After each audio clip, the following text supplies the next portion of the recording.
आइए सुने एक और रोचक कहानी पंचतंत्र की कहानियों से, जहां हर जानवर कुछ सिखाता है और हर कहानी में छुपी होती है एक सीख।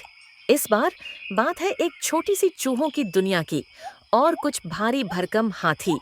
पर क्या कभी छोटी मदद भी एक बड़े संकट से बचा सकती है? आइए जाने इस अनोखी कहानी में।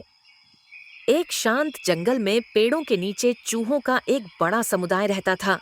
वे शांतिपूर्वक रहते थे, सुरंग खोदते थे, भोजन इकट्ठा करते थे और साथ खेलते थे। एक दिन हाथियों का एक झुंड जंगल के रास्ते का इस्तेमाल करने लगा। अनजाने में चूहों के घरों को रौंदता हुआ गया। जब वे गुजरे तो कई चूहों के घर नष्ट हो गए, कुछ चूहे घायल हो गए। चूहों के राजा ने अपनी प्रजा को इकट्ठा किया और हाथी के राजा से बात करने का फैसला किया। बहादुर चूहे के राजा ने विनम्रता और सम्मान के साथ शक्तिशाली हाथी राजा से मुलाकात की। चूहे ने कहा, हे शक्तिशाली, आपके झुंड का रास्ता हमारे घरों को नष्ट कर रहा है। हम आपसे अनुरोध करते हैं कि आप दूसरा रास्ता अपनाएं। हाथी राजा ने उनकी दुर्दशा से दुखी होकर अब से अलग रास्ता अपनाने का वादा किया। चूहों के राजा ने यह खुशखबरी दूसरे चूहों को सुनाई और उन्होंने जश्न मनाया।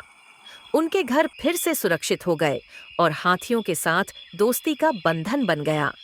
मौसम बदल रहे थे और चूहों और हाथियों के बीच का रिश्ता मजबूत बना हुआ था, हालांकि वे अक्सर नहीं मिलते थे।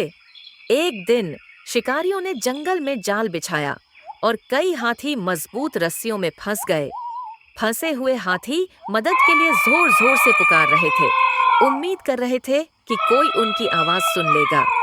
दूर से चूहों ने चीखें सुनी और अपने दोस्तों की आवाज पहचान ली। चूहे पहुंचे और हाथियों को मदद का आश्वासन दिया। जब शिकारी आराम कर रहे थे तो उन्होंने अपने तीखे दांतों से रस्सियों को कुतरना शुरू कर दिया और एक एक करके हाथियों को आजाद कर दिया।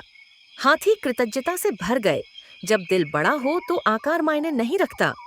उस दिन से चूहों और हाथियों के बीच एक विशेष बंधन बन गया, जो दयालुता, सम्मान और सच्ची दोस्ती पर आधारित था।